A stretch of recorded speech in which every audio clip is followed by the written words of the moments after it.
नमस्कार, अस्सलाम वालेकुम, सत श्री अकाल, जय झूलेलाल। मैं हूं जी प्रेम मटलानी और आप देख रहे हैं हालात हाजरा का प्रोग्राम। हकीकत ये है, इब्तदा में आपसे दरख्वास्त है, चैनल ज़रूर सब्सक्राइब करें। दोस्तों, भारत एक ऐसे खित्ते में रह रहा है जहाँ पर उसे चारों तरफ दुश्मन घेरे हुए हैं।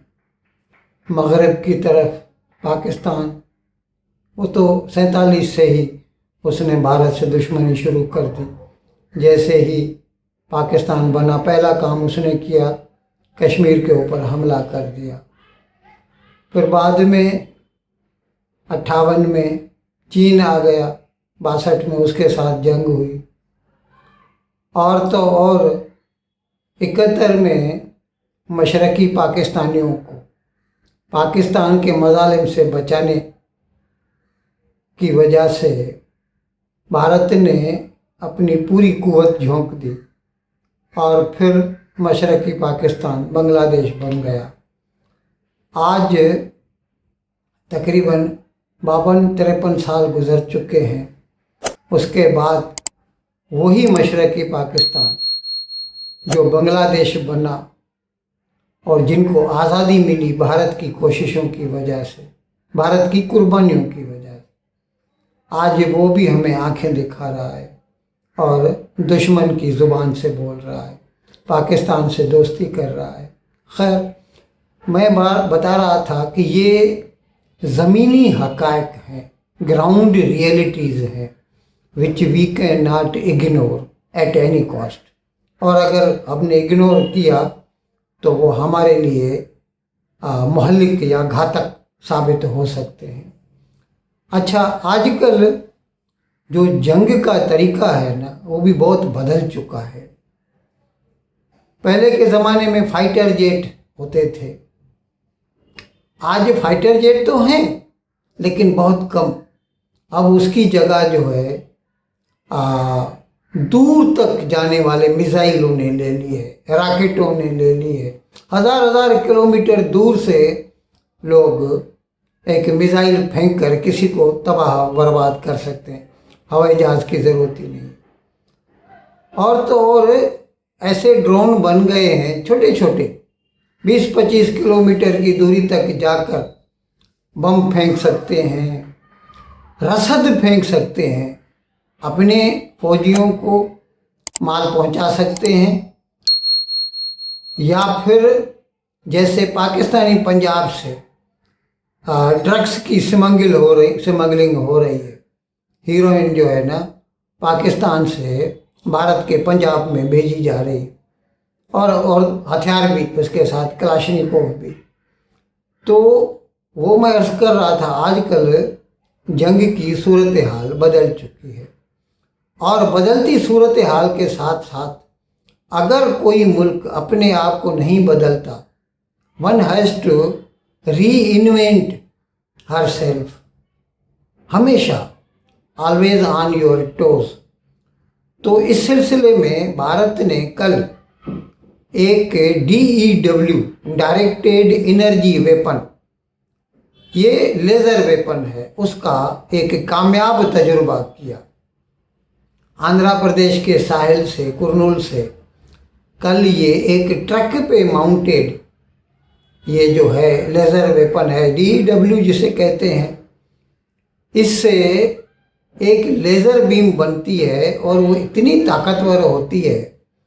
अच्छा, ये पहले डिटेक्ट भी करता है।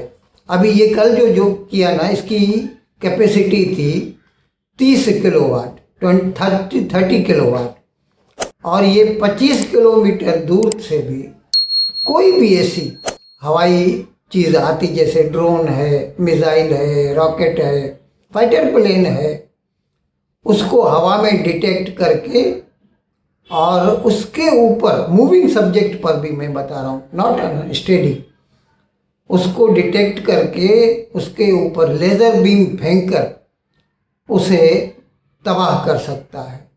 अच्छा, ये लेज़र बीम आप ऐसा समझ लीजिए जैसे हम बचपन में आपको याद होगा लाइट, फिजिक्स में हमें लाइट जो चैप्टर हुआ करता था उसमें फोकस समझाते थे, और वो समझाते हुए हमें बताया जाता था कि कैसे सूरज की जो रोशनी है अगर उसको कॉन्वेक्स लेंस के थ्रू पास किया जाए तो जहाँ पर वो सूरज का फोटो बनेगा दूसरी तरफ, वो हकीकत में दूसरी तरफ वो स्क्रीन पे फोटो बनता है, लेकिन उसके साथ साथ क्योंकि उसमें कन्वर्जेंस होती है लाइट रेज की, तो वो लाइट के साथ हीट भी कन्वर्ज होती है, और वो एक जगह पर जब वो सेंट्रलाइज होके और वो लाइट पहुंचती है तो वो इतनी गर्म होती है कि कागज़ जल जाता था।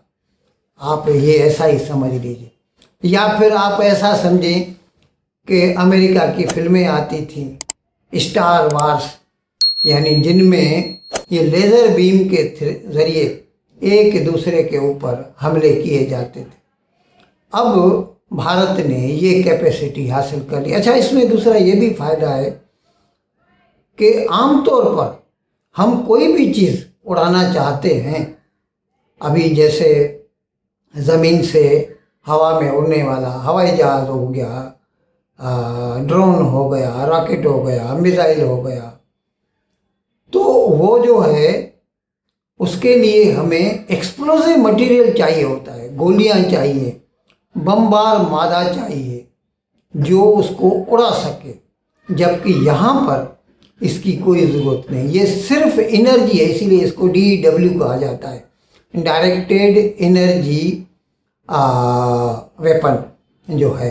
तो ये अच्छा, इसमें खर्चा नहीं होता। अगर खुदा न खास्ता कभी जंग लंबी हो जाए, जैसे यूक्रेन और रूस की जंग है, तो यूक्रेन को कमी महसूस होती है, वो पाकिस्तान से ख़रीदता है बमबार मादा एक्सप्लोजिव्स जो है, बम वगैरह ख़रीदता है उससे।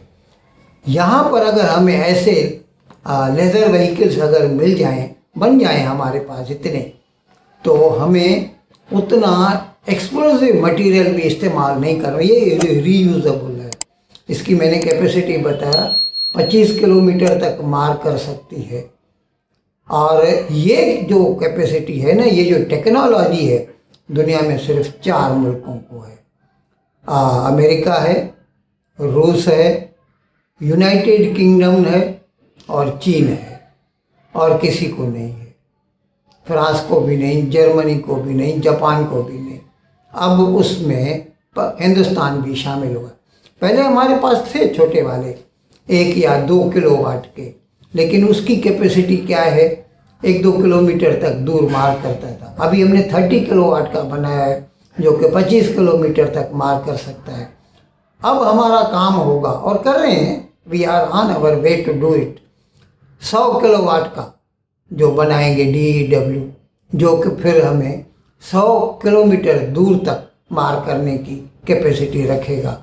और प्रेजेंट जो कंडीशंस हैं भारत की, जो कि मैंने अर्ज़ किया कि चारों तरफ से दुश्मनों से घिरा हुआ है, तो उनके हमलों से बचने के लिए, क्योंकि कभी भारत ने किसी के ऊपर, पूरी तारीख उठा के देख लीजिए, भारत ने कभी किसी के ऊपर हमला नहीं किया। भारत के ऊपर हमले होते आए हैं, सिंस टाइम इममेमोरियल भारत के ऊपर हमले होते आए हैं। भारत ने कभी किसी पे हमला नहीं किया। लेकिन अमन जो है ना, वो सिर्फ खोखली बातें करने से नहीं होता। मैं पहले भी कई मरतबा बता चुका हूँ, अमन के लिए आपको अपने आप को ताकतवर रखना है, तभी आप सलामत रह सकते हैं। नहीं तो दुश्मनों की बुरी नज़र आपके ऊपर हमेशा पड़ती रहेगी। इन अल्फाज के साथ आज का प्रोग्राम ख़त्म करने की आपसे इजाज़त चाहता हूँ, लेकिन विदाई लेने से पहले एक मरतबा फिर आपसे मेरी दरख्वास्त है कि जिस किसी साहब या साहिबा ने अब तक हमारे इस चैनल को सब्सक्राइब नहीं किया, हज़राए करम इसको जल्द से जल्द सब्सक्राइब करें, प्रोग्राम को लाइक करें, शेयर करें और घंटी का बटन दबाना न भूलें। बहुत बहुत शुक्रिया। खुदा हाफिज़।